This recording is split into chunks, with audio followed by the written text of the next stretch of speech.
Deep Rock Galactic from Ghost Ship Games is a 1 to 4 dwarf cooperative shooter mining exploration game. You delve deep underground as one of 4 classes to collect valuable minerals while avoiding horrible space bugs.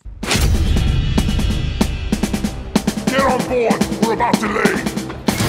Here we go! The game initially throws you straight into a single-player mission with a floating robot companion providing some much-needed fire support. You have a handful of tools to make your spelunking a little easier, the most important of which is, of course, your pickaxe.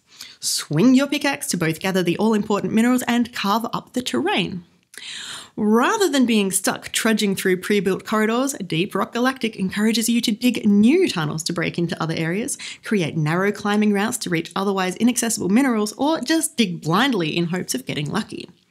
The area for each mission is procedurally generated, and there is a certain amount of sense programmed into it, so you'll generally find what you're looking for without needing to dig too blindly. But occasionally your mapping tool won't tell you there's another set of tunnels just behind a wall, and you'll only find it by exploring. While you are exploring the caves, there are certain rock formations and occasional bugs to light the way, and all of the dwarves have a very short range torch, but that is rarely enough. Fortunately, each dwarf also has a set of flares that can regenerate over time, and so these are vital in lighting up the darker tunnels and corners. I mean, you can navigate blind to a certain extent, but that is a really good way to fall down a massive hole and get knocked out, or stumble into a swarm of monsters. Don't do that one. If you do get knocked out, either by falling or by a monster attack, your fellow dwarves can revive you. There's seemingly no timer on this, but if you do get KO'd while returning to the drop pod, they may not have time to rescue you and it will leave without you. It is better to leave one dwarf behind than 2, as the game will reward you more handsomely per survivor. See you in hell!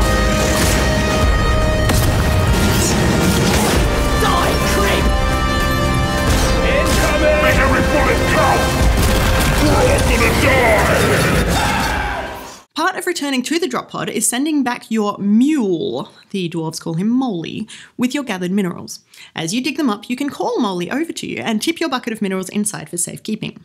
You have a limited personal inventory, so if you hit a particularly rich cave, expect to do that a lot. Everything you gather is shared amongst the team as well, and this makes sense because it's a cooperative game. The only thing standing in the way of your fabulous riches? The alien monsters. These are mostly arachnid in form for now, ranging from small ankle biters to some hulking monstrosities.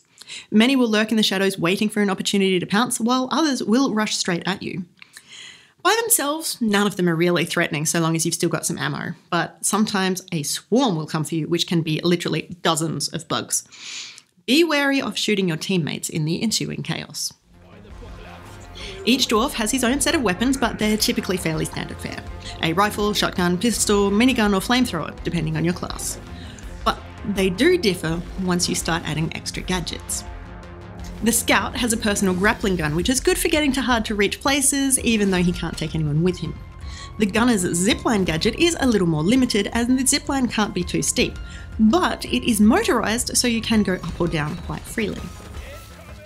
The Driller has a slightly different kind of mobility gadget. In fact, he has 2 powerful drills attached to his arms. These are used to quickly bore out a tunnel to a new area, burrow up a wall to get to resources, or even do a bit of hardcore monster mashing.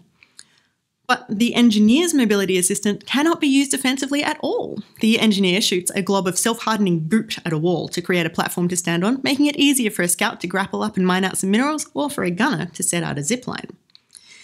On the other hand, though, the Engineer gets sentry guns. These can chew up ammo and bugs in equal measure and can be recalled by the dwarf for reuse later. So, good idea to hang on to these ones for the swarms.